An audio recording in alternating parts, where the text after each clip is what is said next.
Assalamualaikum warahmatullahi wabarakatuh. Alhamdulillah wassalatu wassalamu ala Rasulillah wa ala alihi wa sahbihi wa mawalah. Asyhadu an la ilaha illallah wahdahu la syarika lah wa asyhadu anna Muhammadan abduhu wa rasuluhu alladzi la nabiyya ba'dah. Wa sallallahu ala nabiyyina Muhammadin wa ala alihi wa sahbihi ajma'in. Amma ba'd. Alhamdulillah, di pagi ini kita diberikan oleh Allah Subhanahu wa taala yakni kenikmatan-kenikmatannya. Tentunya kenikmatan yang terbesar yang diberikan kepada kita semua yaitu nikmat iman, juga nikmat Islam, sehingga kita diwajibkan oleh Allah Subhanahu wa taala untuk bersyukur, ya, mensyukuri nikmat-nikmat tersebut. Kenapa? Karena nikmat iman, nikmat Islam itu adalah nikmat yang terbesar yang diberikan kepada kita semua dan lebih baik, ya, dari yang lainnya. Sebagaimana di dalam Al-Qur'an dikatakan, "Qul bi fadlillahi wa bi rahmatihi fabidzalika falyafrahu huwa khairum mimma yajma'un." Maka katakanlah, dengan karunia Allah dan rahmatnya, yaitu dengan adanya Al-Qur'an, juga adanya sunnah Nabi Muhammad sallallahu alaihi wasallam, fabidzalika, maka dengan hal tersebut, falyafrahu, bergembiralah, huwa khairum mimma yajma'un, karena nikmat tersebut itu lebih baik dari apa yang kita kumpulkan dari kehidupan dunia ini. Taib, hadirin yang dimuliakan oleh Allah Subhanahu wa taala. Insyaallah pada pagi ini juga kita akan membahas, ya, sebagaimana di dalam tema, yaitu membahas tentang kesalahan-kesalahan di dalam membaca surah Al-Fatihah. Ya, mungkin ada juga PDF-nya, ya. PDF, ya, bisa dilihat.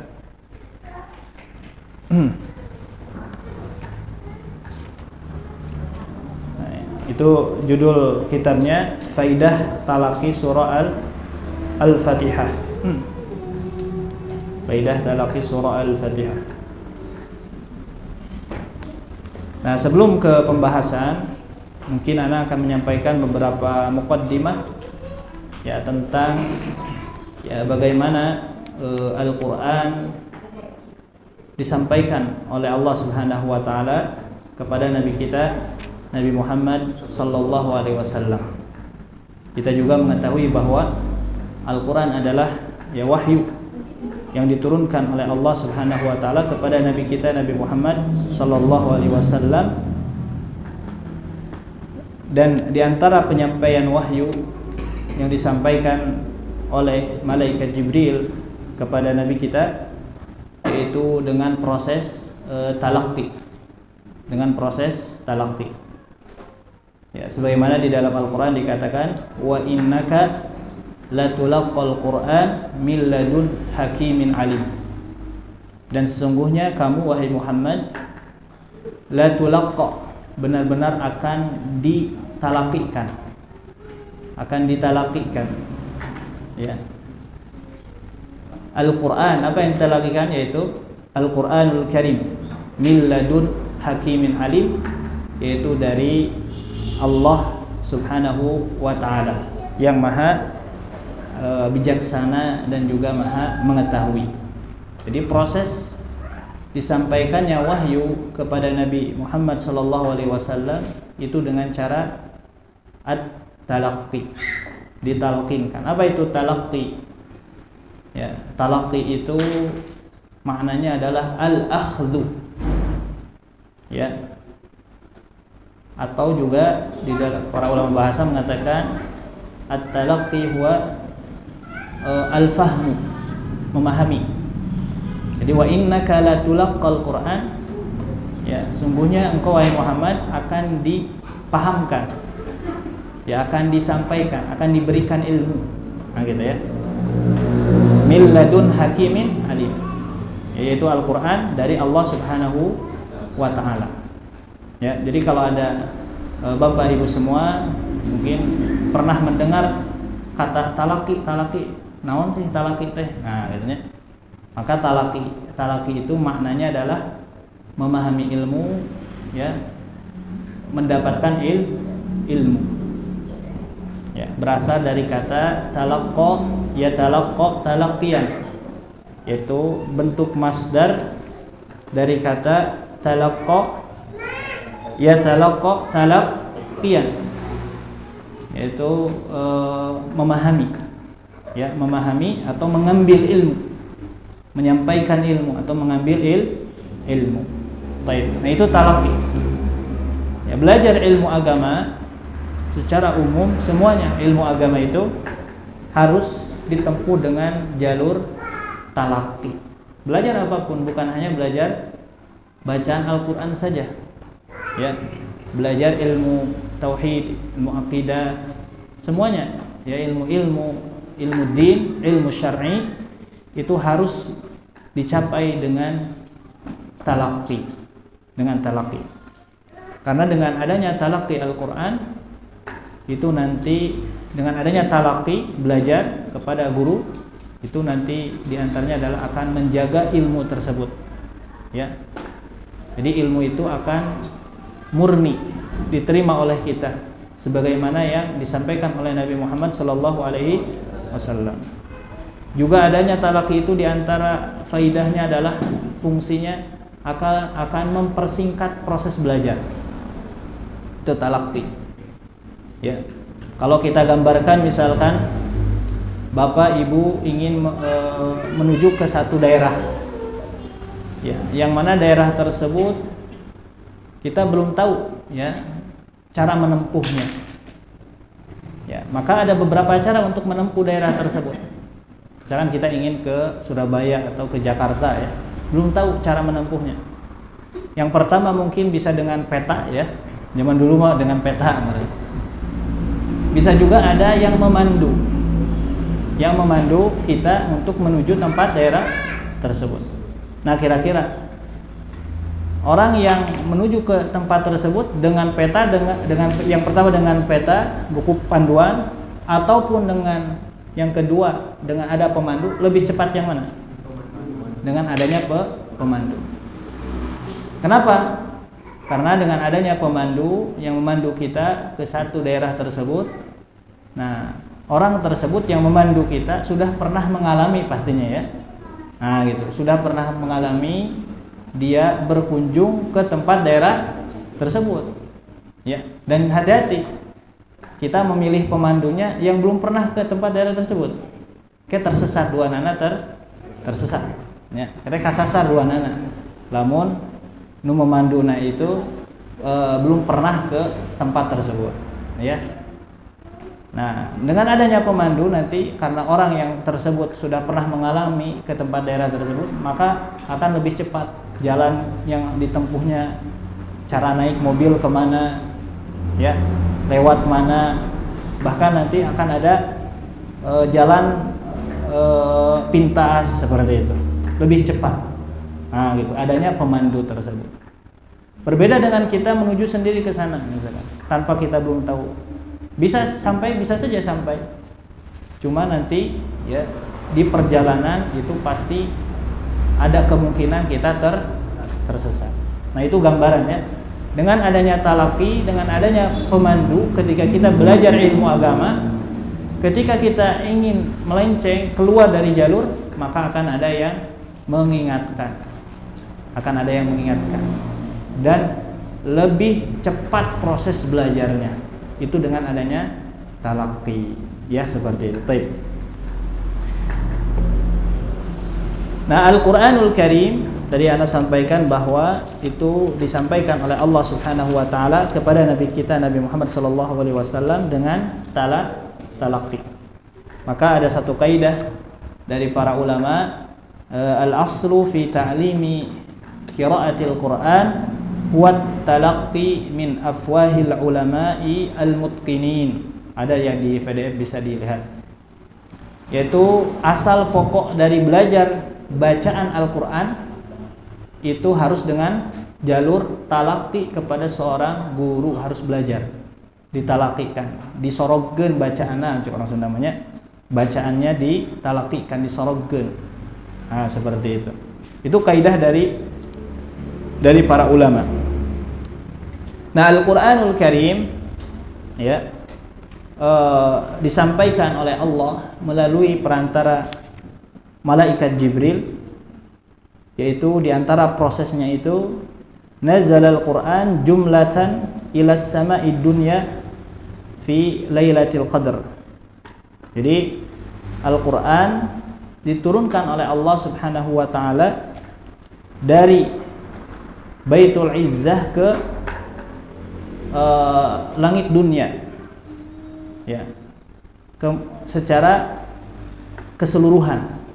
Kemudian nanti dari langit dunia itu diturunkan kepada Nabi Muhammad SAW melalui jalan talaqi, ya, juga proses-proses yang lainnya juga disampaikan oleh Allah Subhanahu wa taala dengan mufarraqan munajjaman, beransur-ansur, tidak langsung sekaligus diturunkannya Al-Qur'an oleh Allah kepada Nabi itu 30 juz. Beransur-ansur, sedikit-sedikit. Ya. Berbeda dengan kitab terdahulu. Ini diantara perbedaan Al-Qur'an dengan kitab terdahulu itu, kalau kitab terdahulu itu diturunkan langsung, tapi Al-Qur'an itu beransur-ansur, munajjama. Apa hikmahnya di balik itu? Nah, di antara hikmahnya itu adalah ya liyusabbita bihi fuadak, agar menguatkan hati Nabi Muhammad sallallahu alaihi wasallam. Tasbitul qalbin Nabi Muhammad sallallahu alaihi wasallam, menguatkan hati Nabi. Yang kedua, waratalnahu tartila, agar dibaca dengan tartil. Itu diantara hikmah kenapa Al-Qur'an diturunkan beransur-ansur. Juga kata para ulama untuk memudahkan dihafal, dipelajari kalau sedikit-sedikit. Ya. Berbeda dengan kalau langsung diturunkan banyak, itu akan kesulitan nanti. Ya, karena Al-Qur'an itu sudah disebutkan oleh Allah Subhanahu wa taala bahwa Al-Qur'an ini mudah dipelajari. Walaqad yassarnal Qur'an lidzikri fahal mim muddakir. Jadi Allah ini sudah menurunkan Al-Qur'an dan sudah mudah untuk dipelajari. Di antara kemudahan mempelajari Al-Qur'an mulai dari bacaan, menghafal, ya, mentadaburi, memahami ayat-ayatnya, juga mengamalkan.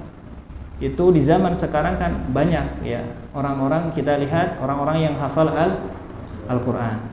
Nah, ini di antara kemudahan, karena tidak ada, ya, yang menghafalkan kitab suci yang lain kecuali Al-Qur'an. Dari zaman dulu sampai sekarang. Nah, ini bentuk kemudahan. Bahkan di antara bentuk yang kemudahan yang lain yang Allah sebutkan di dalam ayat tersebut, itu orang yang tidak bisa bahasa Arab pun bisa membaca Al-Qur'an. Bahkan orang yang tidak paham terhadap bahasa Arab itu terkadang bisa baca Al-Qur'an. Nah, ini bentuk kemudahan-kemudahan, ya, yang harus kita ketahui, ya, seperti itu. Baik. Nah, jadi Al-Qur'an diturunkan kepada Nabi beransur-ansur. Bahkan orang-orang kafir di zaman Nabi protes, kenapa Al-Qur'an ini tidak diturunkan secara langsung, jumlatan wahidah. Maka Allah langsung menjawab, kadzalika linusabbita bihi fuadak waratalnahu tartila. Jadi beransur-ansur selama berapa? 23 tahun. Jadi Nabi menerima wahyu dari Allah Subhanahu wa taala itu selama 23 tahun. Ya, dengan beransur-ansur, juga sesuai dengan kebutuhan kondisi, ya, ayat yang turun kepada Nabi ini sesuai dengan kondisi kebutuhan pada waktu itu. Makanya nanti ketika belajar ulumul Quran ada nanti bab tentang nuzulul Quran. Ya, nuzulul Quran. Bagaimana turunnya Al-Quran kepada Nabi Muhammad SAW. Ya. Baik. Ayat yang pertama, surah yang pertama yang diturunkan oleh Allah kepada Nabi itu surah apa? Al-Alaq, ya. Sudah tahu insyaallah. Kalau surah yang terakhir? Ada yang itu surah yang terakhir yang diturunkan oleh Allah kepada Nabi? Nah, di sini ada khilaf. Cuma yang kuat itu di surah Al-Baqarah di ayat 281. Wattaqu yawman turja'una fihi ilallah, ya. Seperti itu. Jadi akhiru ma nazzala minal Qur'an wattaqu yawman turja'una fihi ilallah.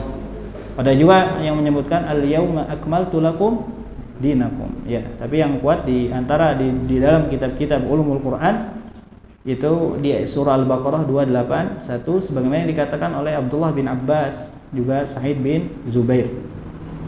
Baik. Seperti itu. Nah, turunnya Al-Qur'an juga kepada Nabi itu ditalaqikan melalui perantara malaikat Jibril langsung kepada Nabi Muhammad sallallahu alaihi wasallam. Ya.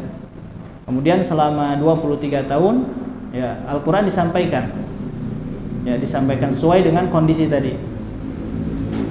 Dan Al-Qur'an di zaman Nabi itu sudah ditulis. Sudah ditulis ya oleh para sahabat. Bahkan setiap para sahabat itu mereka yang memiliki tulisannya masing-masing. Ya, mereka menulisnya ada di pelepah kurma, di kulit, batu, ya, juga ada yang dihafal, ya. Tapi pada umumnya mereka para sahabat ridwanullahu alaihim menuliskan Al-Quran, ya, yang disampaikan oleh Nabi Muhammad SAW. Maka tercatat di dalam buku-buku ulumul Quran itu di antara kutabul wahyi, yaitu para penulis wahyu. Itu jumlahnya ada sittata asyar, ada 16 sahabian. Ya, bahkan Nabi Muhammad SAW melarang kepada para sahabat untuk menulis selain Al-Quran. Kata Nabi, kalau ada tulisan selain Al-Quran, falyamhu, hapus, kata Nabi. Jadi yang ditulis di zaman Nabi itu hanya Al-Quran saja. Jadi qaul Nabi atau hadis Nabi Muhammad SAW belum ditulis. Ya, yang baru ditulis itu adalah Al-Quran. Kenapa? Khawatir nanti tercampur dengan hadis. Nah, seperti itu. Nah, di antara kutabul wahyu, di antaranya adalah Ubay bin Ka'ab. Ya, ini salah satu sahabat yang direkomendasikan oleh Nabi di antara qurra, qari'nya di zaman Nabi. Zaid bin Tsabit, ini penulis Al-Quran sejak zaman Nabi, zamannya Abu Bakar, ya, termasuk di zamannya Utsman bin Affan, Abu Bakar As-Siddiq, Umar bin Khattab, Utsman bin Affan. Sekitar ada 16 penulis wahyu. Penulis wahyu ada 16 para sahabat. Ya. Nah, dan Al-Quran sampai kepada kita secara penulisan, secara tulisan. Kita alhamdulillah sekarang di zaman sekarang sudah bisa menikmati Al-Quran, ya, sudah bisa menikmati Al-Quran. Tulisannya ada, berbagai riwayat ada, tidak tinggal membelinya, ya, mau yang ukuran kecil, besar, banyak cetakan ada di HP dan lain sebagainya. Ya, sudah tersedia di zaman sekarang. Kemudahan itu banyak sekali di zaman sekarang, ya, wasilah-wasilah untuk kita bisa membaca Al-Quran, memahami Al-Quran, ya, seperti itu. Berbeda di zaman dahulu, ya, di zaman dahulu Al-Quran itu kan tidak ada titik, ya, apalagi di zaman para sahabat tidak ada harokat, apalagi harokat, titik wa ta ayat, ya. Kenapa tidak ada harokat, tidak ada titik? Ya karena mereka para sahabat ridwanullah alaihim itu ahlul lughah. Semuanya ahlul lughah. Jadi ahli bahasa. Bahasa ibunya karena memang bahasanya adalah bahasa Arab. Jadi apa yang disampaikan oleh Nabi, ya, yaitu wahyu Al-Quran kepada mereka, ya, umat Nabi atau orang Arab di zaman dahulu, itu mereka sudah memahaminya, ya, sudah memahaminya. Makanya di zaman dahulu itu para sahabat ada yang masuk Islam dikarenakan apa? Mendengarkan Al-Quran.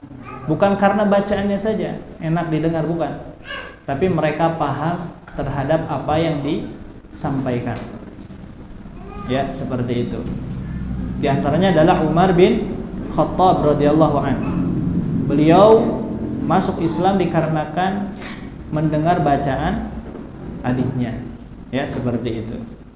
Langsung masuk. Bahkan ada di antara orang kafir yang ketika dibacakan oleh Nabi Al-Quran bergetar langsung. Ya, seperti itu. Jadi ini di antara pengaruh bacaannya Nabi itu, ketika di dalam hadis-hadis banyak ya disebutkan di antara pengaruh bacaannya Nabi karena kekuatan hati Nabi, ya. Ketika dibacakan kepada orang kafir itu langsung bergetar, ketakutan gitu, mendengar bacaannya Nabi Muhammad sallallahu alaihi wasallam. Seperti itu. Nah, penulisan Al-Quran, ya, sejak zaman dahulu, yang awalnya di zaman para sahabat itu berupa lembaran-lembaran, ya, berupa lembaran-lembaran. Ada yang tadi di pelepah kurma, kulit dan lain sebagainya. Kemudian baru dikumpulkan Al-Quran tersebut secara tulisannya di zaman siapa? Ada yang tahu? Di zaman Abu Bakar. Jadi di zaman Abu Bakar radhiyallahu an itu Al-Quran mulai dibukukan menjadi satu mushaf, ya, menjadi satu mushaf. Atas usulannya siapa? Umar bin Khattab radhiyallahu anhu. Sebabnya apa? Ya, karena pernah terjadi peperangan dan banyak sekali para qurra, para ahli Quran yang syahid. Maka Umar bin Khattab melihat tersebut, ya, melihat kejadian tersebut, takut, ya, khawatir nanti Al-Quran itu akan hilang. Ya, maka beliau usul kepada Abu Bakar radhiyallahu an untuk mengumpulkan, mengkodifikasi Al-Quran menjadi satu mushaf. Nah, itu di zaman Abu Bakar. Yang pada awalnya Abu Bakar, Zaid bin Thabit, sahabat yang lain pun itu menolak dikumpulkannya Al-Quran. Ya, tapi pada akhirnya menerima atas usulannya Umar bin Khattab tersebut. Kemudian Al-Quran dikumpulkan di zamannya Abu Bakar menjadi satu mushaf dan diseleksi, ya. Jadi di antara penyeleksiannya itu nanti disetorkan kepada Zaid bin Thabit. Kemudian di antara penyeleksiannya itu harus bertalaki kepada Nabi, riwayatnya nyambung kepada Nabi, dan harus ada saksi ketika bertalakinya kepada Nabi Muhammad SAW. Ya, karena para sahabat di zaman dahulu itu kan banyak, bermacam-macam bertalaki kepada Nabi. Ada yang banyak, ada yang sedikit, ya, berbeda-beda tergantung kesibukan, ya, mereka ridwanullahu alaihim. Dan yang paling banyak meriwayatkan Al-Quran di zaman para sahabat itu adalah siapa? Abdullah bin Mas'ud. Beliau sahabat, salah satu sahabat yang paling banyak meriwayatkan bacaan Al-Quran itu Abdullah bin Mas'ud. Ya, seperti itu. Diriwayatkan beliau, akhadtu, kata Abdullah bin Mas'ud, akhadtu min fai Nabi Muhammad sallallahu alaihi wasallam 70 surah. Aku mengambil bacaan dari Nabi itu 70 surat. Ya. Al-Quran ada berapa surah? 114. Nah, beliau 70 surah kepada Nabi. Sisanya kemana Ustaz? Sisanya itu belajar kepada para sahabat yang lain. Dan banyak di zaman dahulu itu para sahabat belajar kepada para sahabat. Dia meriwayatkan dari para sahabat yang lain. Ada yang langsung kepada Nabi, ada yang kepada sahabat yang lain. Dan di zaman dahulu Nabi merekomendasikan kalau ingin belajar Al-Quran, belajarlah kepada di antaranya adalah Abdullah bin Mas'ud.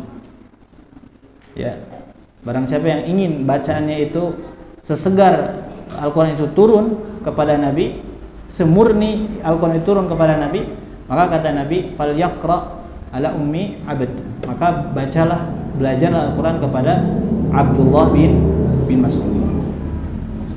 Ya, juga di dalam hadis yang lain, ya, yang menginginkan mempelajari istaqra'u, belajarlah Al-Quran kepada empat orang.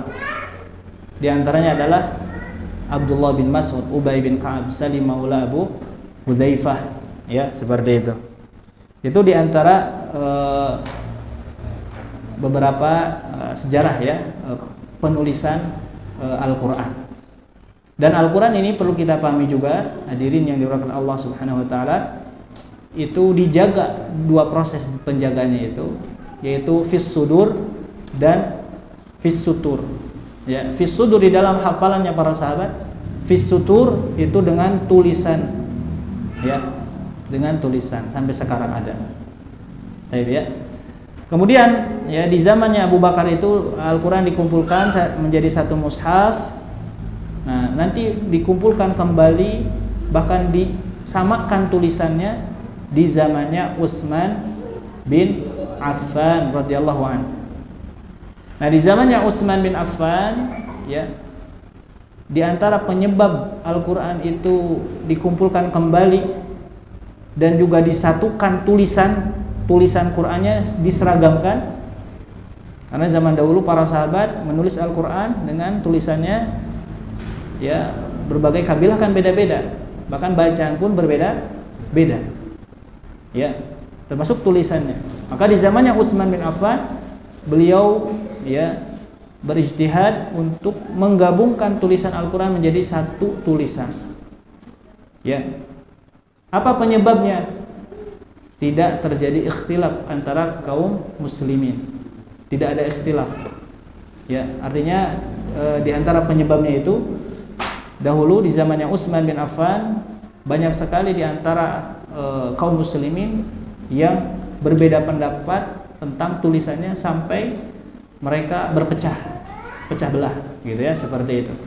Nah, melihat kondisi tersebut, Utsman bin Affan berijtihad untuk mengumpulkan, ya, Al-Quran itu menjadi satu tulisan. Kemudian dikumpulkan kembali dan masih Zaid bin Thabit sebagai penulis wahyu di zaman itu. Diseleksi kembali, ya, seleksinya itu tadi harus meriwayatkan dari Nabi. Kemudian yang keduanya adalah harus ada dua orang saksi ketika bertalaki kepada Nabi. Taib.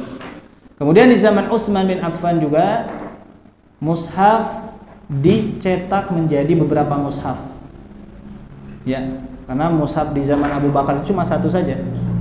Nanti dinamakan Mushaful Imam. Ya, sampai sekarang ada di, kalau nggak salah, ya, di ini ada disimpan gitu. Mushafnya di zaman Utsman ada. Ya. Nah, barulah di zaman Utsman bin Affan mushaf itu dicetak menjadi, ada yang mengatakan 8 mushaf, 6 mushaf, ya. Ya, tapi kata Imam Ibnu Jazari itu 8 mushaf. Nah, 8 mushaf tersebut disebar oleh Utsman bin Affan ke daerahnya kaum muslimin. Ada yang disebar ke Syam, ada yang ke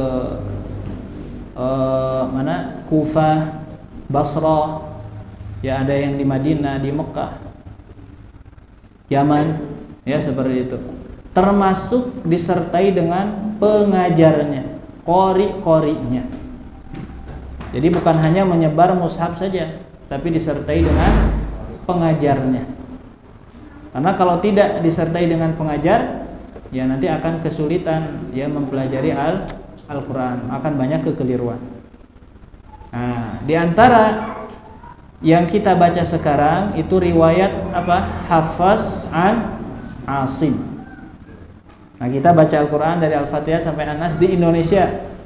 Mushaf yang kita pakai, yang kita gunakan itu riwayat Hafs an Asim. Nah, beliau Hafs Imam Hafiz itu beliau termasuk qari dari Kufah. Kufah itu sekarang itu Irak ya. Kufah. Jadi kita jalurnya jalur Irak bacanya itu, jalur Kufah. Yang mana Imam Hafiz ini memiliki guru yaitu Imam Asim. Nah, Imam Asim ini murid dari seorang tabi'in yang diutus oleh Utsman bin Affan ke negeri Kufah disertai dengan mushafnya. Siapa? Abu Abdurrahman As-Sulami. Nah, nama tabi'innya itu. Jadi Abu Abdurrahman As-Sulami ini seorang tabi'in yang diutus oleh Utsman bin Affan untuk mengajarkan Al-Quran di Kufah, di Irak. Dan beliau Abu Abdurrahman As-Sulami mengajarkan Al-Quran di Kufah puluhan tahun, lama. Ya, seperti itu. Kemudian Abu Abdurrahman As-Sulami juga belajar dari beberapa sahabat, di antaranya Utsman bin Affan, Ali bin Abi Thalib, juga Abdullah bin Mas'ud. Juga mereka semua para sahabat ridwanullah alaihim belajar kepada Nabi kepada malaikat Jibril, kepada Allah Azza wa Jalla. Nah, itu yang dinamakan dengan silsilah sanad ya. Talaki Al-Qur'an itu seperti itu, jelas siapa gurunya, sampai mana akhir dan awalnya itu sudah jelas dengan talaki Al-Qur'an. Taib ya, seperti itu. Ya, termasuk membaca Al-Qur'an ini cara mempelajarinya itu harus dengan cara apa tadi? Talaqi. Ya. Jadi talaqi itu belajar Al-Qur'an kepada seorang guru belajar lagi kepada seorang gurunya, belajar lagi kepada seorang gurunya, sampai kepada Imam Hafiz, kepada Imam Asim, Abu Abdurrahman As-Sulami, kepada para sahabat Utsman bin Affan, Ali bin Abi Thalib, Abdullah bin Mas'ud, kemudian sampai kepada Nabi Muhammad sallallahu alaihi wasallam, kepada malaikat Jibril alaihissalam, kemudian kepada Allah Azza wa Jalla. Nah, seperti itu. Jadi apa yang kita baca, kita harus meyakini bahwa yang kita baca ini adalah wahyu Allah ya, Al-Qur'an, mukjizat Nabi Muhammad sallallahu alaihi wasallam yang akan terjaga sampai nanti di akhir zaman. Wa inna nahnu lahu lahafizun. Ya, Allah akan menjaganya. Ya, seperti itu. Baik. Kemudian yang harus kita talaqikan, di antaranya yang paling penting dari bacaan Al-Qur'an itu adalah surah Al-Fatihah. Ya, makanya sekarang kita akan belajar nih ya, bagaimana nanti mempelajari bacaan-bacaan yang sering terjadi kesalahan-kesalahan di dalam surah Al-Fatihah. Nah, di dalam kitab ada di antaranya pernah Anda sampaikan juga, kitab yang penulisnya itu Muhammad bin Musa Al-Nasr. Beliau menulis kitab judulnya Al-Akhta'u Al-Waqi'ah fi Qiraati Suratil Fatihah. Ya, yaitu kesalahan-kesalahan yang sering terjadi ketika membaca surah Al-Fatihah. Ini diantara kepedulian para ulama. Banyak ya kitab-kitab tentang kesalahan-kesalahan di dalam baca surah Al-Fatihah, di antaranya yang tadi kita sebutkan. Ini diantara kepedulian para ulama terhadap surah tersebut, karena surah Al-Fatihah ini menjadi rukun daripada rukun sholat. Harus benar dari mulai bacaannya, harus dibaca oleh kita semua di dalam sholat kita. Ya, kalau kita tidak membacanya, juga ada yang keliru. Maksud kelirunya itu sampai merubah makna, merubah keaslian daripada surah Al-Fatihah tersebut, maka dikhawatirkan nanti ya batal sholatnya. Seperti itu. Baik, makanya kita sebagai seorang muslim ya, kemudian muslimin dan muslimat, ini yang wajib kita pelajari terlebih dahulu ini di antara bacaan bahkan yang harus dihafal oleh kita, yaitu surah Al-Fatihah. Bahkan surah Al-Fatihah ini ya ada tentang hukum, bagaimana hukum menghafal Al-Qur'an. Menghafal Al-Qur'an 30 juz itu tidak wajib ain, tidak fardu ain. Itu fardu kifayah. Kalau ada kelompok kaum muslimin yang menghafal Quran 30 juz, gugur kewajiban yang lain. Nah, yang fardu ain yang dihafalkan oleh kaum muslimin itu apa? Surah Al-Fatihah. Ini harus dihafalkan oleh kaum muslimin. Dan anak kira tidak dihafalkan juga, banyak yang sudah hafal ya. Bahkan kita lupa kapan kita menghafal surah Al-Fatihah karena sering mendengarnya insyaallah. Ya, cuma yang kita dengar itu terkadang banyak bacaan-bacaan yang keliru sehingga kita juga membaca surah Al-Fatihah tersebut banyak kelirunya tanpa disadari. Nah, maka diantara kepedulian para ulama terhadap surah ini, perhatian mereka apa? Menulis kitab-kitab baik yang tipis, yang tebal, banyak sekali. Yang tadi Anda sebutkan, yang ditulis oleh Muhammad bin Musa Al-Nasr, beliau menyebutkannya minal musallin wal waqarin fihi tanbihun ala nahwin min mi'atai khata'in yaqra'u fiha. Kata beliau, di sini ada peringatan-peringatan membaca surah tersebut, surah Al-Fatihah, sekitar sampai mi'atain. Mi'atain berapa? 200 khata', 200 kesalahan di dalam membaca surah Al-Fatihah. Huruf nawain tedugi 200 ya, kesalahan 200. Ya luar biasa. Nah, ini bukan kita bertanya-tanya, oh iya, sesuatu bukan seperti itu. Ini perhatiannya para ulama. Ada yang sedikit juga, ada kitab yang simple ada. Ya, ini diantara bukti perhatiannya para ulama terhadap kaum muslimin tentang surah Al-Fatihah ini. Karena surah Al-Fatihah ini surah yang pertama harus kita pelajari, kemudian harus kita bisa membacanya, juga dihafalnya. Bahkan ketika kita mengajarkan kepada yang lain, kepada anak-anak kita, itu ajarkanlah surah Al-Fatihah. Karena surah Al-Fatihah ini akan dibaca selama hidupnya, dan ketika kita mengajarkan surah Al-Fatihah kepada anak-anak kita itu, nanti kita akan mendapatkan pahalanya insyaallah. Baik, seperti itu. Nah, di dalam kitab tersebut beliau, ya, Syekh Muhammad Al-Nasr, beliau menjelaskan tentang kenapa sih para kaum muslimin di zaman sekarang itu banyak terjadi kesalahan di dalam membaca surah Al-Fatihah. Kunaon sih seueur lepat baca surah Al-Fatihah. Nah, seperti itu ya. Nah, di antara sebab-sebabnya itu banyak kata beliau. Ya, di antaranya adalah ihmalu aksarid darisin wal muta'allimin. Ya, balha du'at wa talabat al-ilmi. Yaitu yang pertama, yaitu ketidakpedulian ya para pelajar, para talib, ya, juga para pengajar. Bahkan kata beliau balhad du'at, bahkan para da'inya pun tidak peduli terhadap surah ini.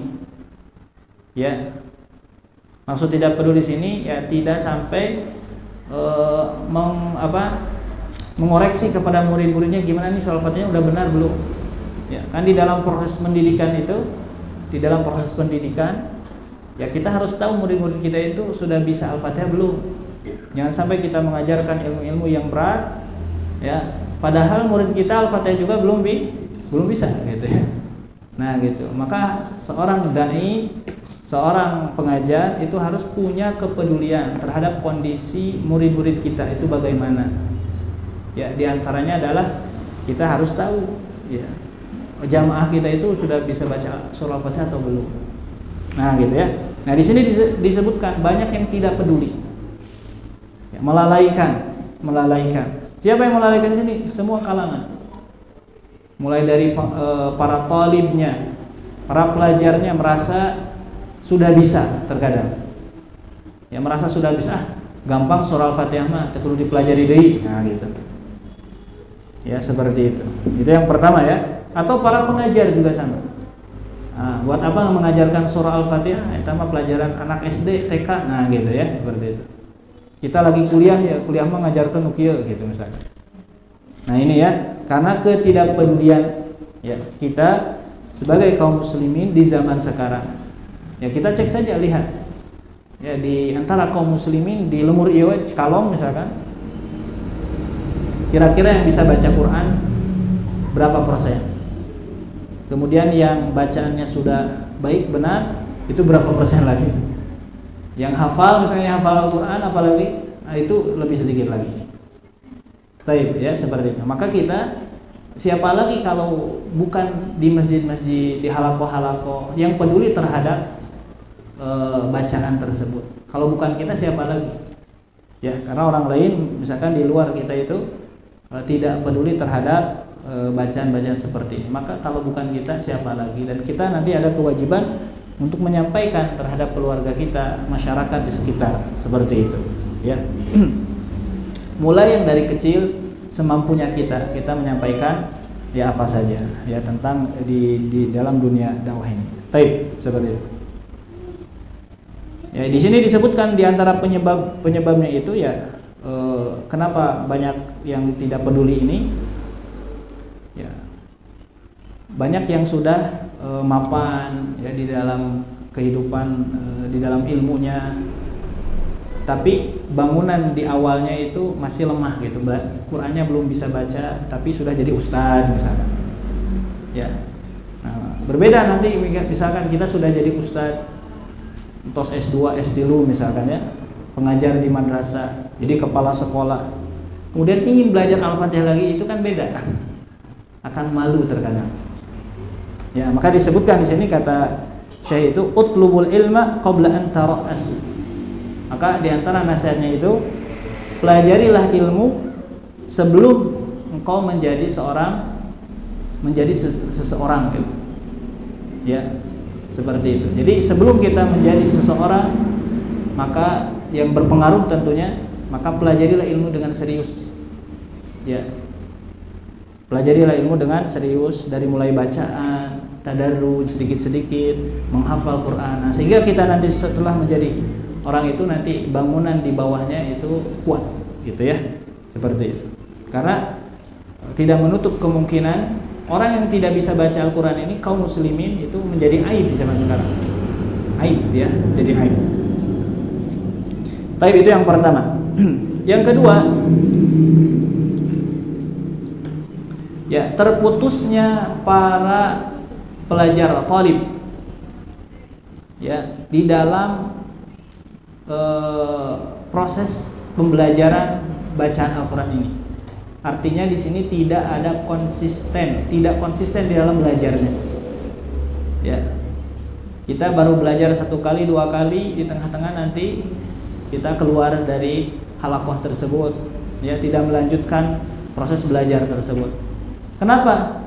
Dikarenakan bil masyagil, karena sibuk dengan kehidupan dunia, ya, atau li adamil qudrah alal mutaba'ah, karena tidak mampunya mengikuti kegiatan tersebut, karena ada sesuatu hal yang lain mungkin, ya, awil kibr, karena sombong, ya, seperti itu dijelaskan di sini oleh Syekh.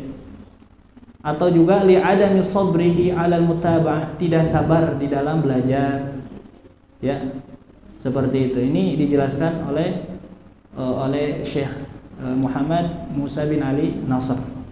Tidak sabar atau tidak sabar terhadap gurunya juga. Karena guru katanya di sini memiliki kehidupan, guru juga ada kesibukan, terkadang sakit, ya, terkadang ada sapa, terkadang ada izin, ya, kepada murid-muridnya. Nah, terkadang orang-orang yang murid-murid yang tidak sabaran itu merasa, guru teh seurijina ya, keluar we. Nah, gitu biasanya. Nah, itu bahkan itu diantara ujian di dalam belajar itu, nanti kita harus paham dengan kondisi guru. Nah, seperti itu. Ya, jangan sampai nanti guru kita misalkan banyak izin, ini kita langsung menjudge bahwa guru kita tidak rajin dalam mengajar gitu. Padahal punya kesibukan. Maka kita harus memaklumi, kita harus sabar mengikutinya. Ya, seperti sampai kapan? Sampai ilmu tersebut kita dapatkan. Ya, seperti itu. Kemudian berikutnya kata Syekh itu fashul jahli wal ummiyah wal amiyah li ihmali ta'allumil lughatil arabiyyah lughatul Quran. Nah, dikarenakan apa? Tersebarnya kebodohan, buta huruf di antara kaum muslimin. Ya. Nah, kita menyaksikan di Indonesia ini, kalau lihat data gitu ya, itu sekitar dulu 60%, sekarang 70% itu buta huruf Al-Quran Indonesia. Jadi banyak ya yang buta huruf. Jadi sekitar 70%, 65 atau sampai 70% di dalam data ya ada, bisa di searching sama antum, yang buta huruf Al-Quran. Ya, kenapa? Karena ya tidak memiliki kepedulian terhadap bahasa Arab. Ya, jadi enggan belajar bahasa Arab. Padahal bahasa Arab tersebut adalah bahasanya Al-Quran. Kita memasukkan anak-anak kita lebih tertarik kursus bahasa Inggris daripada bahasa Arab gitu. Ya. Kenapa? Karena bahasa Inggris itu nanti masa depannya cerah gitu ya. Ya seperti itu. Nanti kerja bisa diterima di sini, di sana. Baik. Sedangkan bahasa Arab susah gitu ya terkadang. Nah, kita mindsetnya sudah keliru.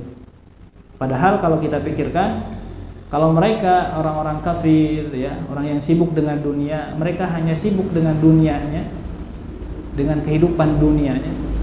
Kita itu sibuk dengan kehidupan lebih dari dunia gitu. Masa depan kita itu adalah darul akhirah. Masa depan kita itu ya, itu darul akhirah. Taib, seperti itu.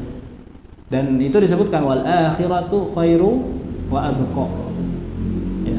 Nah, ini tujuan kita ya dalam meraih kehidupan akhirat ya, seperti itu. Taib.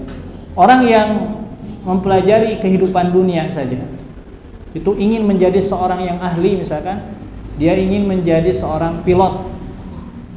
Berapa biaya yang keluar untuk menjadi pilot? Ya besar, ya sangat besar. Kemudian diseleksi, harus sehat jasmani dan lain sebagainya. Nah, itu hanya untuk mencapai keahlian dalam hal dunia. Tapi itu hanya ingin jadi pilot lokal, gitu ya, di dunia. Nah, kita yang belajar tentang kehidupan akhirat, terkadang kita segan, lebar, mengeluarkan dana, ya, mengeluarkan keringat kita, ya, dan lain sebagainya. Nah, seperti itu ya. Ini diantara kelemahan. Kemudian berikutnya kata Syekh, kenapa banyak sekali orang-orang yang keliru di dalam membaca surah Al-Fatihah? At-tasaddur qabla ta'ahul. Ya. Tasaddur ini tampil di depan podium gitu ya. Qabla ta'ahul, sebelum menjadi seorang yang ahli. Kita mengajarkan Al-Quran tapi belum ahli.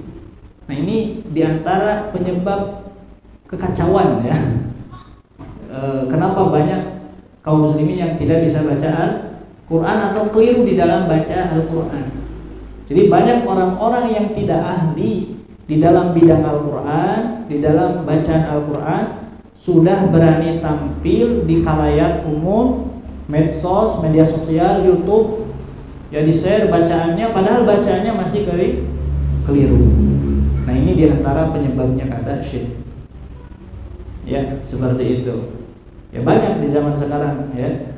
Ada yang belum ahli langsung upload di YouTube. Nah, orang yang awam menilainya itu kan bacaan benar atau tidak itu bukan dari ilmu, dengan ilmiahnya, bukan dari segi ilmiah, tapi dari suara. Oh iya mah bacaannya enakan ya, benar berarti. Nah gitu.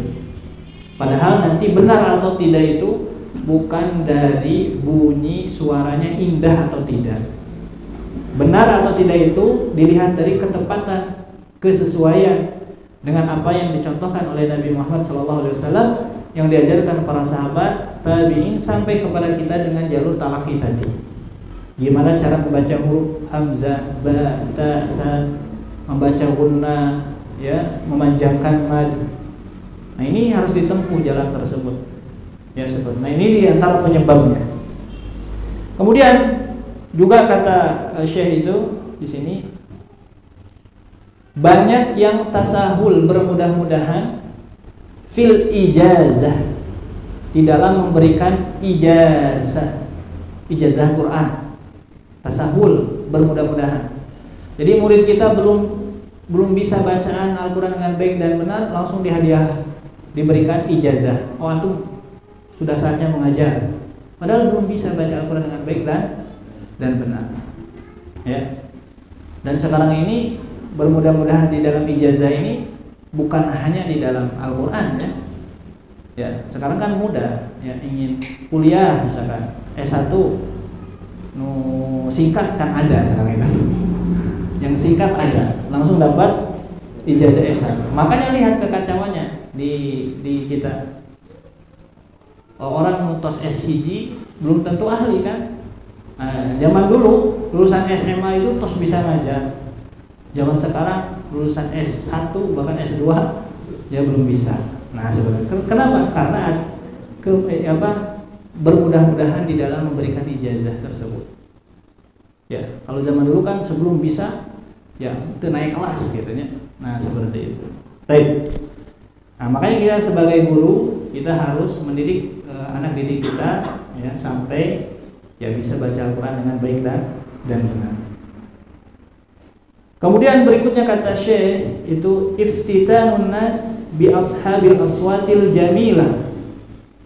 Terjadinya fitnah ya terhadap manusia dengan adanya orang-orang yang memiliki suara yang indah. Ya. Nah, suara yang indah ini di dalam baca Al-Quran ini jadi fitnah. Ya. Karena orang yang memiliki bacanya bagus atau suaranya indah itu terkadang mereka tidak memperhatikan kaidah-kaidah tajwid. Sebagian, tidak semuanya ya. Sebagian, tidak semua yang suara indahnya itu tidak seperti itu. Ya. Tapi di zaman sekarang kata Syekh ini diantara fenomena kenapa? Itu diantaranya banyak orang yang memiliki suara yang indah yang tadi tampil tidak memperhatikan kaidah-kaidah tajwid. Kenapa? Karena mereka fayahsibuna annahum ala syai'. Mereka sudah mencukupinya. Ya, mencukupkan dirinya sendiri. Saya sudah bisa karena saya suaranya sudah bagus, ya. Tanpa mereka belajar kembali kepada para masyayikh yang memang betul-betul ahli di bidang tersebut. Jadi itu talaki di otodidak lewat YouTube, belajar, ikuti bacaannya sampai seolah-olah mirip. Nah, padahal itu banyak yang kelirunya. Nah, ini kata Syekh disebutkan di dalam kitab tersebut, ya. Apa tujuan yang memiliki suara indah di sini disebutkan? Mereka tujuannya untuk apa?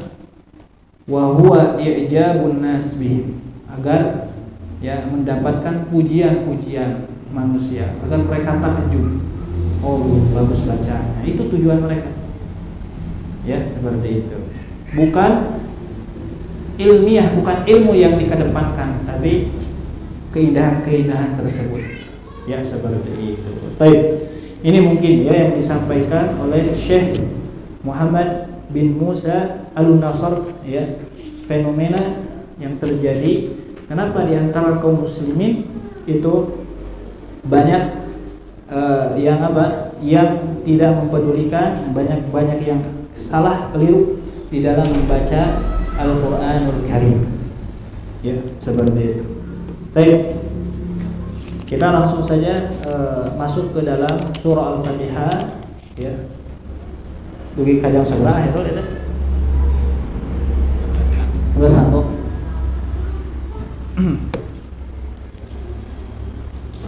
Mangga dibuka surah Al-Fatihah. Kurang talaki we langsung punya. Dari talaki nama sakedap ya.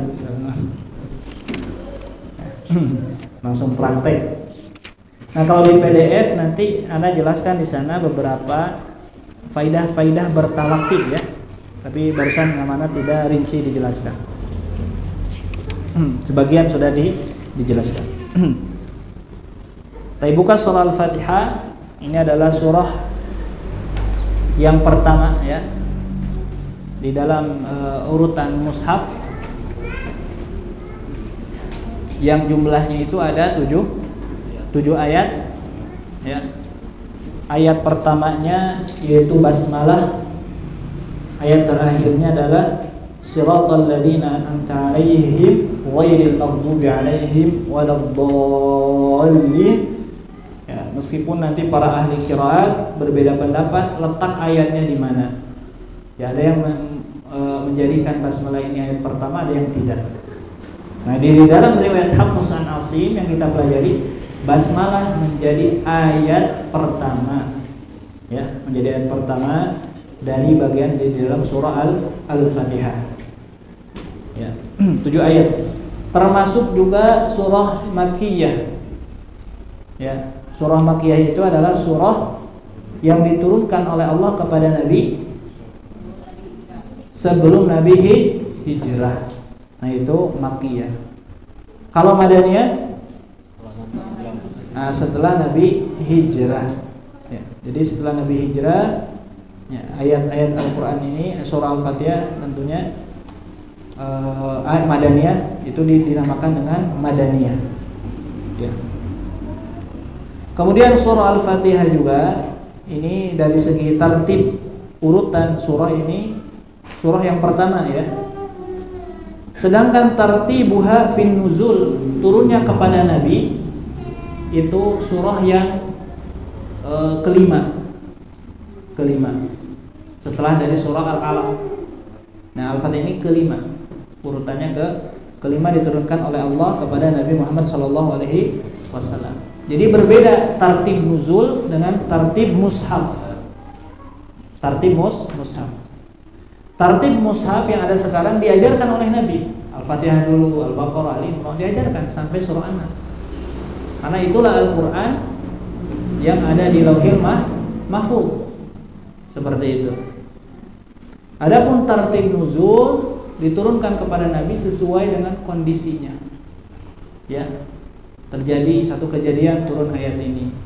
Makanya berbeda nanti ya. Surah keberapa diturunkan kepada Nabi Muhammad SAW. Nah, Al-Fatihah ini di antara tartib nuzulnya itu posisi kelima. Kemudian surah Al-Fatihah ini memiliki beberapa nama. Jadi nama surah ini bukan hanya Al-Fatihah. Ya. Kenapa dinamakan Al-Fatihah? Liftitahi Al-Kitab biha. Dikarenakan memang Al-Quran ini dibuka dengan surah Al-Fatihah. Juga ini tauqifiyah dari Nabi. Ya. Kemudian juga disebut dengan surah Ummul Kitab. Ya, disebut juga surah Ummul Kitab. Juga ini diajarkan oleh Nabi. Ya, Ummul Kitab. Kenapa Ummul Kitab? Ibunya Al-Quran. Ya. Bukan yang lainnya anak-anaknya, bukan. Salah. Disebut ibunya Al-Quran itu lishtimaliha ala aghradil Quran wa maqasidihi. Karena di dalam surah Al-Fatihah ini terangkum, mencakup pembahasannya itu tentang isi-isi kandungan Al-Quran, tentang hukum, tentang kisah, tentang tauhid. Ya. Jadi isi Al-Quran ini secara umum kan ada 3. Qasas tentang kisah-kisah, tauhid tentang hukum, hudud ya, hukum-hukum syar'i. Nah, di dalam surah Al-Fatihah ada semuanya. Tentang kisah-kisah mana? Itu di ayat terakhir, siratal ladzina an'amta 'alaihim ghairil maghdubi 'alaihim waladdallin. Ya, al-maghdub ad-dallin, dallin itu orang-orang Yahudi ya. Nah, ini nanti kisah-kisah Yahudi nanti di mana secara rinci di surah Al-Baqarah banyak. Ya. Kemudian al-maghdub Nasrani, nanti ada kisah-kisahnya seperti itu secara rinci.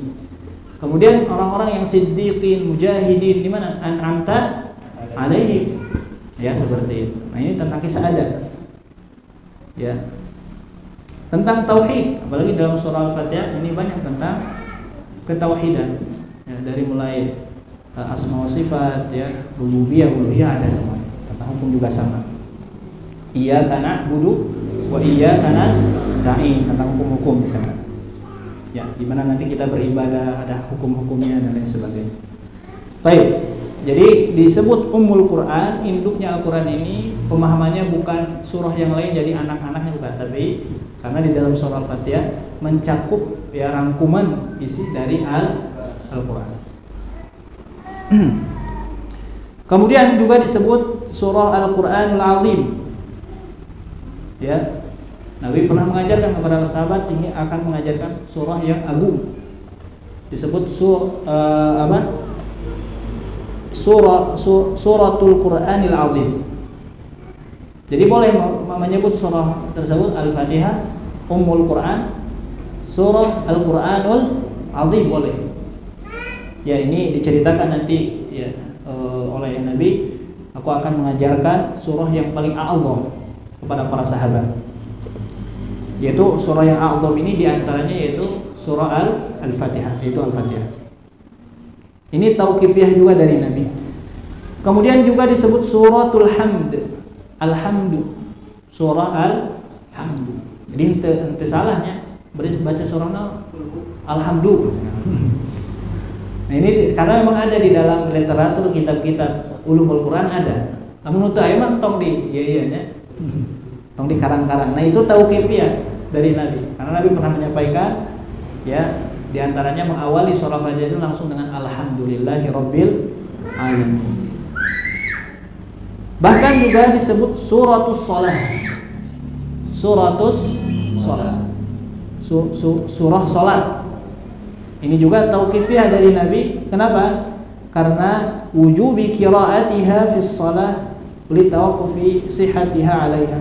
Karena wajibnya kita membaca surah Al-Fatihah di dalam salat. Maka ini dinamakan dengan surah As-Shalah. Nah, dari nama surah tersebut kita sudah tergambar sebagian isi kandungan surah Al-Fatihah pastinya ya. Maka di dalam surah Al-Fatihah ini ya dari penamaan juga itu sudah dijelaskan, sudah tergambar oleh kita semua. Nah, setiap surah ini nanti di dalam ulumul Quran ada nama-namanya, tidak satu, ada yang 2, 3, ya bahkan lebih dari itu, seperti surah Al-Fatihah. Dan terkadang penamaan surah ini ya diajarkan oleh Nabi Muhammad sallallahu alaihi wasallam. Ya, seperti itu. Baik. Kemudian kita langsung saja kita baca ya dari mulai isti'adzah, kemudian basmalah sampai akhir. Ya ikuti, karena di dalam talaqi ini perlu kita pahami tadi belum disampaikan semuanya. Talaqi Al-Quran ini terdapat 2 ya, harus yang kita pahami. Ada 2 proses talaqi Quran. Ada proses sama dan arad namanya itu ya, istilahnya itu. Proses sama apa? Proses sama ini proses seorang guru membacakan kepada murid. Proses arad apa? Proses seorang murid membacakan kepada guru. Nah itu bedanya ya. Sama, jadi muridnya mendengarkan bacaan guru. Kalau arad, gurunya mendengarkan bacaan murid dan mengkoreksi bacaan murid tersebut. Nah itu talaqi. Terdapat 2 proses. Nah proses tersebut ketika kita belajar baca Al-Quran harus kita lakukan. Ya, ada arad, ada sama, sehingga nanti tujuan kita tercapai yaitu fasih di dalam membaca Al-Quran. Ya seperti itu. Nah makanya anak praktekkan sekarang, anak bacakan, kemudian antum mengikuti. Nah ini berarti proses apa? Sama saja. Misalkan Ustaz Ira arad nak kayak tong di dia berarti arad namanya. Soalnya meeting, ya. Nah kalau kita mendengar saja itu sudah bagian daripada talaqi, ya sudah bagian daripada talaqi. Jadi awal talaqi itu mendengar dulu, ya seperti mendengar mana yang keliru, mana yang benar, ya seperti itu. Dan kita fokusnya ke bacaan yang benar, ya karena bacaan yang benar itu cuma satu saja modelnya. Bacaan yang keliru banyak. Makanya nanti para ulama ada yang kelirunya sampai 100, 200, ada yang bermacam-macam. Tergantung kondisi, tergantung orang, tergantung daerah, dan koreksianmu nanti bisa bermacam-macam. Tapi kalau bacaan yang benar cuma satu saja seperti itu. Baca ba ya tetap seperti itu. Ya. Cuma kalau bacaan yang keliru, jim, ja, ada yang ca, ada yang bermacam, fa, ada yang pa, ya, bermacam-macam. Nah, seperti itu. Jadi fokusnya ke bacaan yang benar, yang keliru fungsinya buat kita hanya mengetahui saja oh itu keliru. Nah, seperti itu. Bukan untuk ditirukan, ya, diturutan, bukan. Tapi untuk diketahui saja. Ya. Nah, kalau zaman dahulu mungkin bapak-bapak, ibu-ibu yang sekarang usianya 50, 60 mungkin dulu pernah belajar baca Quran pakai kitab naon? Belajar baca Quran. Yang senior-senior. Nah, Alif Jabar itu nama kitabnya kan turutan. Nama kitabnya itu turutan. Ya. Nah, Anda tahu karena menanyakan dan Anda pernah beli gitu. Masih ada sekarang yang jualan di toko kitab. Meser kitab turutan ayat. Turutan itu apa? Ya nurutan. Talaki. Ya, turutan itu ya nurutan, talaki. Ya, jadi kunci talaki itu memang harus nurutan. Cek orang Sunda mah kedah nurutan bacaan guru. Cek guru kitu kieu yang urang baca kitu. Ya. Baik, seperti itu. Kita baca A'udzu billahi minasy syaithanir rajim. Silakan. A'udzu billahi minasy syaithanir rajim. Baik, nah perhatikan isti'adzah ini ketika baca surah Al-Fatihah kita baca terlebih dahulu di dalam sholat ya, atau di awal kita ingin membaca surah Al-Quran itu harus membaca isti'adzah. Ya, idza qara'ta al-Qur'an fasta'id billah. Baca isti'adzah termasuk di dalam salat. Tapi entong dijaharkeun yang namanya imam. Disirkeun isti'adzah disirkan. Itu baca isti'adzah di awal. Di awal kita baca al-isti'adzah tapi disirkan. Nah, maka harus benar juga baca isti'adzah. Ya. A'udzu, coba. A'udzu. Hamzah tipis monyongkan panjangkan 2 harakat billahi.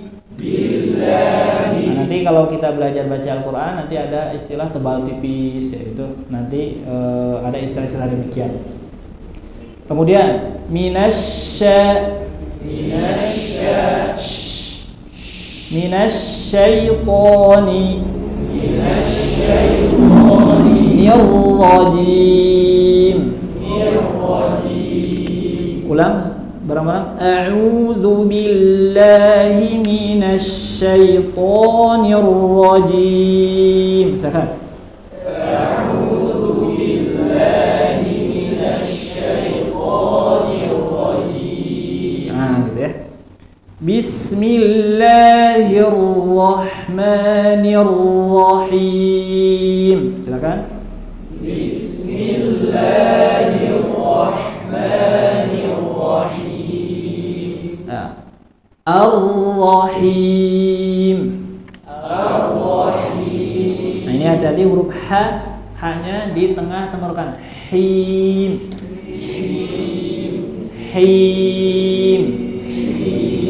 Nah, hati-hati berubah menjadi kha. Bismillahirrahmanirrahim. Hati-hati. Ya, jadi kha. Ha, him. Coba. Him. Baik, ya. Kalau jadi huruf kha, nanti maknanya berbeda. Ya, yang asalnya Ar-Rahim pakai ha itu maha penyayang, ya. Ar-Rahim itu suara indah. Suara yang indah, beda maknanya, ya. Nah, kalau misalkan kita baca demikian, nah itu maka merubah keaslian surah Al-Fatihah. Karena Al-Fatihah itu Bismillahirrahmanirrahim. Jangan nirrahim, jangan nirrahim. Hati-hati. Baik. Nah, ini basmalah. Karena basmalah di dalam surah Al-Fatihah masuk ke dalam ayat. Di dalam surah yang lain basmalah ini hanya pemisah saja. Fawasil, pemisah antara surah ke surah. Ya. Dan jumlah basmalah di dalam Al-Qur'an ada berapa? Jumlah Al-Qur'an ada berapa ayat surah? 114. 104. Berarti basmalahnya berapa? Adakah yang tidak ada basmalahnya? Surah apa? At-Taubah itu tidak menggunakan basmalah. Jadi basmalah ini dicontohkan oleh Nabi. Ya, bahkan disampaikan ketika menerima satu surah, yaitu surah Inna A'tayna, Allah mewahyukannya dengan basmalah. Ya, Bismillahirrahmanirrahim. Mengawalinya dengan basmalah. Tapi basmalah itu hanya sebatas fawasil, tapi diajarkan. Ya, tapi diajarkan. Baik, sebagai pemisah. Nah, jumlah basmalah sebenarnya bukan 113 di Al-Quran, tetap 114. Ya, cuma satu surah lagi nanti bukan termasuk fawasil, tapi masuk ke dalam bagian ayat di dalam surah An-Naml. Wa innahu bismillahirrahmanirrahim, tentang kisahnya Nabi Sulaiman ketika ingin mengirimkan surat ke Ratu Bilqis. Nah, dinamakan dengan diawali dengan wa innahu min Sulaiman wa innahu bismillahirrahmanirrahim. Jadi jumlah basmalah tetap 114. Kemudian satu surah lagi, surah Al-Fatihah, khilaf para ulama. Ya, masuk ke ayat ataupun tidak. Nah, jadi tetap jumlah basmalah itu 114, sama seperti jumlah suratnya. Cuma satu surah tidak diberikan basmalah, yaitu di dalam surah At-Taubah. Nah, gitu ya. Baik, nah ini hati-hati, Ar-Rahim dengan ha, bukan dengan kha. Lamun kuha kumaha Ustaz, rubah mana teu? Namun kalau misalkan tidak berubah makna ke bahasa Arab, berarti tidak ada makna di dalam bahasa Arab. Bisa saja seperti itu. Ya, jadi Ar-Rahim misalkan, atau Ar-Rakim misal ya. Tapi jarang ya. Baik, seperti itu. Jadi yang jarang-jarang mah terkedah dibahasnya. Bisi engke karena ngadamu kitu jadi malah kitu udah. Ar-Rahim, him. Coba sekali lagi ulang. Ar-Rahim. Baik. Kemudian kita lanjut. Alhamdulillahi Rabbil Alamin. Coba. Alhamdulillahi Rabbil Alamin. Nah, perhatikan di sini ya. Kesalahan itu nanti ada dua. Ada kesalahan lahnul jali, ada lahnul khafi. Yang ringan ada yang berat. Yang berat itu intinya yang sampai merubah makna. Seperti tadi merubah huruf, mengganti huruf, merubah harokat. Ya, alhamda misalkan, dirubah harokatnya. Sukun, merubah harokat menjadi sukun. Harokat menjadi tasydid. Nah, ini lahnul jali. Nah, adapun lahnul khafi, nah ini yang ringan di sini yang diantaranya tidak sampai merubah makna. Nanti ada kesalahan yang khafi, tapi bisa masuk ke dalam lahnul jali gitu. Ada. Jadi hanya diketahui oleh para ulama yang sudah pernah belajar, tapi nanti kedudukannya itu bisa sampai merubah makna. Nanti ada kesalahan-kesalahan yang demikian. Ya, contoh misalkan Alhamdulillahi Rabbil Alamin. Nah, gitu ya. Itu di mana kelirunya? Nah, gitu ya. Terlalu panjang gunnahnya. Ya, harusnya kan tidak dipanjangkan. Nah, kan orang awam kadang tidak tahu di sana ada keliru. Oh, nu penting mah enakeun we. Alhamdulillahi Rabbil Alamin. Nah, benar salah itu. Nah, gitu ya. Nah, itu lahnul jali masuknya. Meskipun kita tidak tahu di sana ada kekeliruan. Nah, gitu ya. Karena merubah harokat menjadi tasydid. Nah, itu lahnul jali. Nah, kita ulang alhamdu, coba. Alhamdu. Nah, ini pakai ha lagi. Ha, coba. Ha. Pakai ha. Baik. Nah, ha. Orang Arab seperti itu, di dalam Al-Quran seperti itu. Ha. Nah, bukan ha, tapi ha. Nah, ya. Alhamdu ini kalau kita pakai ha, maknanya segala puji. Lillahi bagi Allah. Kalau diganti dengan alhamdu, nanti maknanya berubah, segala kehancuran. Ya, meskipun mungkin secara mana ya kehancuran juga ya Allah yang diinikan oleh Allah Subhanahu wa taala, yang pemilik semuanya. Ya, cuma di sini yang dimaksud adalah alhamdu bukan alhamdu. Nah, ini keliru maknanya. Ya, seperti itu. Kemudian kita ulang alhamdu, coba. Alhamdu lillahi. Lillah tipis la. Nah, ini lebih detail lagi. Kalau ada yang baca lillah, nah itu tidak sampai lahnul jali. Ya, tapi kurang tepat saja baca Quran. Ya, lillahi. Coba. Lillahi. Tipis la. Jangan lo, jangan la. Kemudian lillahi. Ahinya jelas hi. Nah, ini banyak yang bacanya tidak jelas, ya, dan hanya orang yang sudah belajar saja tahu di sini hanya dibaca atau tidak. Ya, contoh, ada orang yang baca seperti ini di lapangan. Alhamdulillahi rabbil alamin. Alhamdulillahi rabbil alamin. Hinya tidak ada. Ya, perhatikan saya lagi. Alhamdulillahi rabbil alamin. Ada hanya tidak? Tidak hilang. Nah, ini biasanya yang sudah belajar tahu di sini ada yang hilang huruf. Menghilangkan huruf ini termasuk lahnul jali. Siapapun yang melakukannya, termasuk guru tajwid. Ya, seperti itu. Termasuk para masyayikh kalau ada. Ya. Itu Ustaz Syekh yo gitu bacaannya tetapnya salah. Karena patokan kita adalah teori-teori tajwid. Berarti syekh tersebut sedang khilaf atau tidak sadar, ya, karena manusia itu ya tidak ada yang sempurna, bisa wae salah. Seperti itu ya. Termasuk kita guru tajwid semua juga ada banyak potensi untuk salah gitu ya, seperti itu. Jadi hal wajar, tapi jangan disengaja saja. Misalkan ada yang baca alhamdulillahi rabbil alamin. Alhamdulillahi rabbil alamin. Nah, itu yang salah oke. Ya, ainnya terlalu panjang. Itu kan syekhan Ustaz. Nah, tetap saja salah. Ya, kalau bertolak belakang dengan teori yang ada, karena tidak ada yang mengatakan al-alamin itu lebih dari dua harokat. Ya, kita katakan salah seperti itu ya.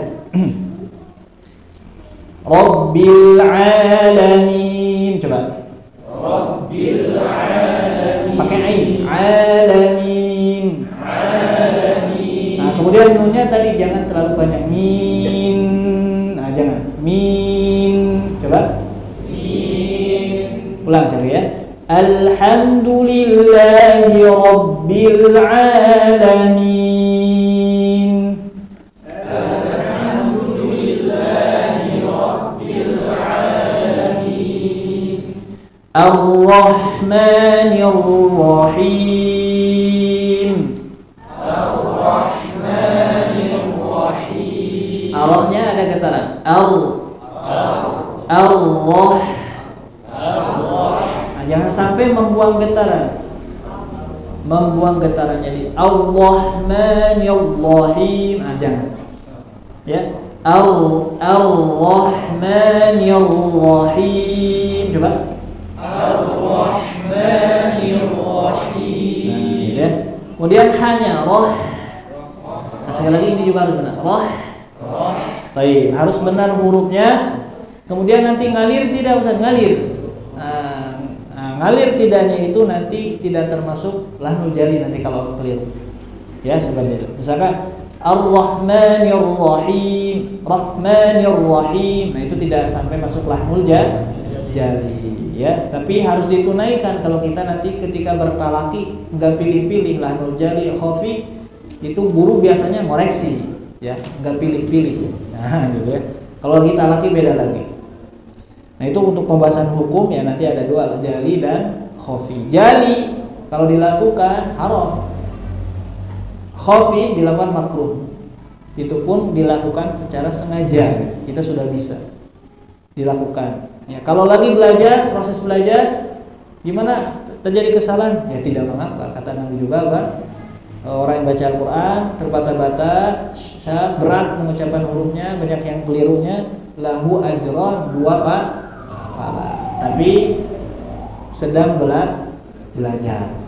Bagaimana kalau orang yang tidak belajar atau tidak ada keinginan untuk belajar, terancam berdosa kalau dia melakukan baca Al-Quran dengan keliru. Orang yang tidak belajar atau orang yang tidak punya keinginan sama sekali selama hidupnya itu untuk memperbaiki bacaan Al-Quran, yang mana tahu bahwa dirinya itu bacanya belum bisa baca Quran. Nah gitu, hati-hati ya. Nah ini nanti terancam berdosa. Atau orang yang berikutnya, yang kedua, kata para ulama, yang terancam berdosa ketika baca Al-Quran itu orang yang sudah bisa disengaja disalahkan, dikelirukan dengan variasi gaya-gaya tertentu, ya, dengan ingin biar manusia takjub kepadanya, melanggar kaidah-kaidah tajwid, tidak mengamalkan ilmu yang dia dapatkannya. Nah ini terancam juga berdosa. Makanya kata Imam Ibnu Jazari, al-akhdhu bil Quran hatmun lazimu ma lam yujawwidil Quran asim. Jadi membaca Al-Quran dengan tajwid itu hatmun lazim, wajib praktek baca dengan tajwid. Ya, malam yujawidil Quran, orang yang tidak mentajwidkan Al-Quran, maksudnya yang 2 tadi, asimu, ya, bisa terancam dosa, ya seperti itu. Jadi hati. Kalau kita yang lagi belajar keliru, ya, lagi berjuang, itu dapat pahala, ya, pahala baca, pahala belajar. Kemudian kita lanjut. Ar-Rahmanir Rahim. Ulang lagi. Ar-Rahmanir Rahim. Maliki Yaumiddin. Maliki Yaumiddin. Maliki Yaumiddin. Nah, ini hati-hati. Maliki, jangan dihentak kafnya. Maliki, coba. Maliki. Kemudian ya-nya jangan panjang. Yaumi, jangan.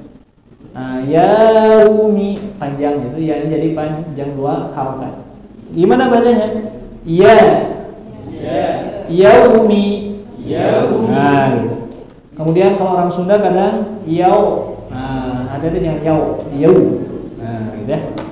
Yaumiddin. Baik.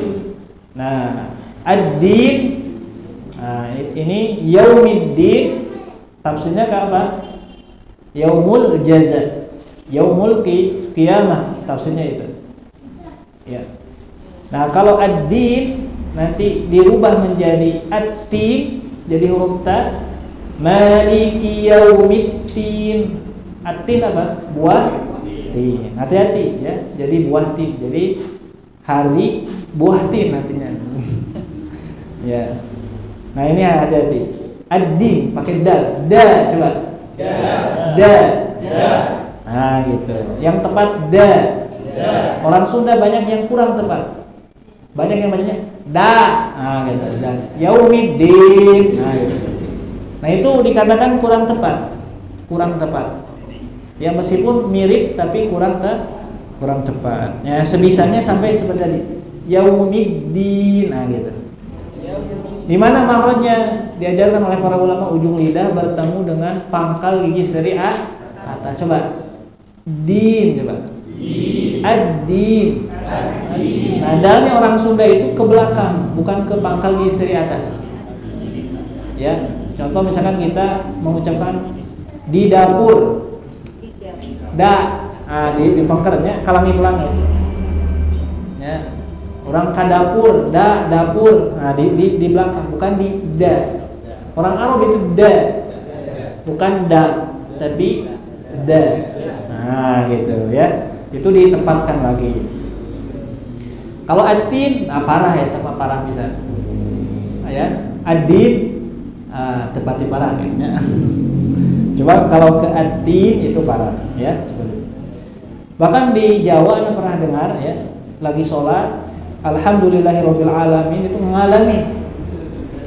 Ya, Anda lagi sholat jadi makmum, terus ada yang baca. Ya lagi di perjalanan, sholat dulu, terus baca, dijawab.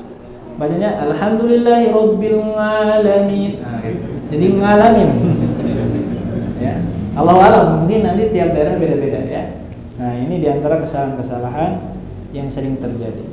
Kumaha usah dalam aya imam kitu, nyatong dibetot nyantepkeun. Ya. Baik. Kemudian kita lanjutkan.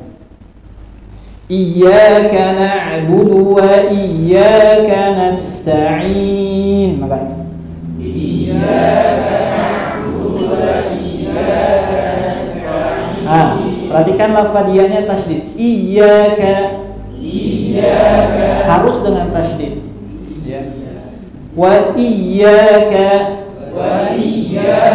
kesalahan tanpa tasydid. Iyyaka na'budu wa iyyaka nasta'in. Salah. Kesalahan yang lain dipanjangkan. Iyyaka ditahan. Salah juga. Nah, dan salah di sini bisa merubah makna. Misalkan Bapak Ibu baca iyyaka itu merubah makna. Jadi cahaya matahari. Oleh para ulama dijelaskan. Nah, itu maknanya kalau tidak menjadi tasydid itu maknanya cahaya matahari. Makanya parah nanti kalau bacanya tanpa tasydid, maknanya bisa parah ya. Na'budu menyembah cahaya matahari. Ya, seperti itu. Hati-hati ya, harus ditasydid. Kemudian ihdinas siratal mustaqim. Ihdinas siratal mustaqim. Ya. Siratal ladzina an'amta 'alaihim. Siratal ladzina an'amta 'alaihim. Ghairil maghdubi 'alaihim waladdallin.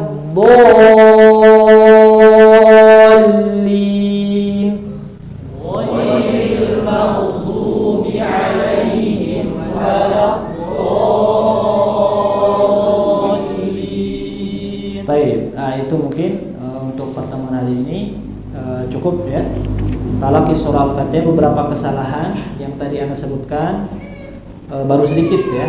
Karena memang tadi Anda sebutkan kesalahan itu nanti bervariasi ya. Setiap orang nanti bisa berbeda-beda, bahkan bisa ada variasi kesalahan yang lain. Tiap orang beda-beda. Mungkin itu beberapa kesalahan yang sering terjadi yang kita dengarkan dari talaki-talaki para murid dan lain sebagainya ya. Nah, ini mudah-mudahan dengan adanya kajian ini kita semakin termotivasi untuk apa? Untuk mempelajari Al-Qur'an secara umum. Kita terpanggil lagi untuk semangat lagi mempelajari Al-Qur'an, mulai dari bacaan ya, kemudian menghafalnya, kemudian mentadabburi, memahami ayat-ayatnya, sampai nanti tujuan dari adanya Al-Qur'an ini diamalkan. Ya, untuk diamalkan, ditadabburi. Dan membaca Al-Qur'an, menghafal ini sebagai ya wasilah kita agar kita terus bisa menjaga Al-Qur'an, memahami Al-Qur'an, juga untuk mengamalkan Al-Qur'an. Nah, itu saja mungkin yang bisa disampaikan untuk pertemuan hari ini. Alhamdulillahirabbil alamin. Aqulu qouli hadza wa astaghfirullah li wa lakum. Wa sallallahu ala nabiyyina Muhammadin wa ala alihi washabbihi ajmain. Assalamualaikum warahmatullahi wabarakatuh. Waalaikumsalam.